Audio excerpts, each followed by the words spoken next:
Hello all. Today we're going to talk about another barrier to habit development, and that is to not have clear definition of success. You don't have clear conditions. You don't know exactly what you're actually trying to do, and so with unclear conditions, you don't know whether you've succeeded or not. So start to explain this. We can talk about your favorite sport. So when you have a sport, there's always a goal, right? You put the thing in the basket, to put the puck in the net, get around the bases, whatever the conditions are to succeed. You know what they are. You know, the team that has the most baskets will be the winner. The team that puts the puck in the net, everybody gets the idea. So any sport will have a very specific set of conditions which determine whether you're successful or not. And so when you have a specific set of conditions, then you know how far away you are from succeeding, what you can do to change. You have a base mark, right? It doesn't matter what it is. If you don't have that comparison, then you can't succeed.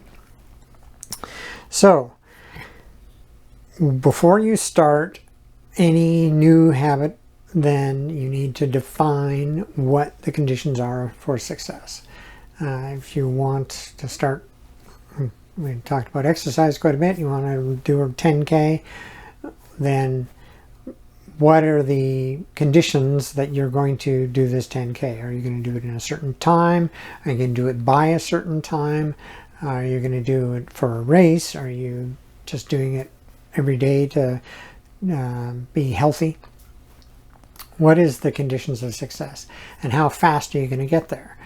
Right? If you're a couch potato, then you're not going to get up and do a 10K. Well, you might, but you'll regret it. You'll probably never do it again.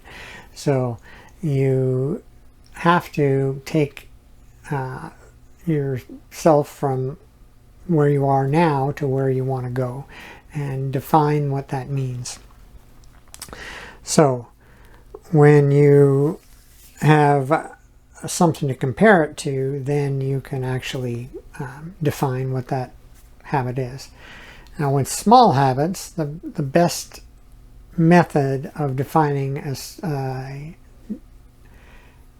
condition of success is to do a what's it called now? It's called a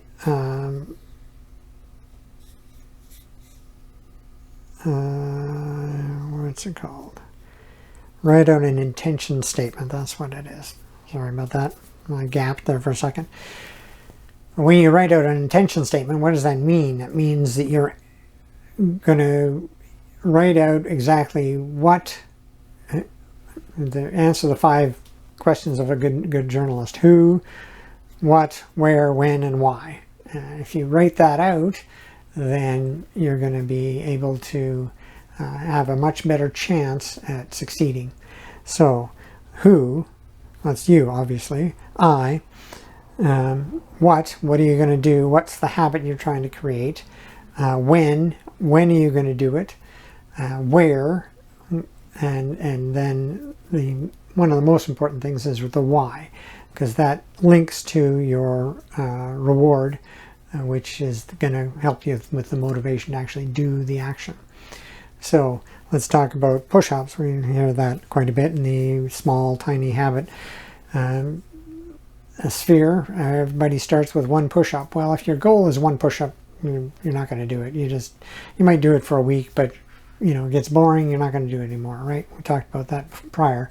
And if it's too small and don't have anything attached to it that's going to get bigger, you just don't do it. So if you have a plan to start doing 10 push-ups, then you can say, I, who, will do 10 push-ups. What? When, where, in the hallway, between the kitchen and the bathroom. When, before I go and make my morning coffee. Why? So that I can build my upper body strength and get less back pain. So there you go. 5 questions. Who, what, where, when, and why. And if you write those out, then it's more likely that you're going to be able to get it. And it can become a habit. So you can do it for any habit. You can do it for big routines, but it's really effective for small habits. And the thing about these is you don't even have to repeat them to yourself. Like a lot of people will write them out as affirmations, but you don't need to repeat it as an affirmation per se.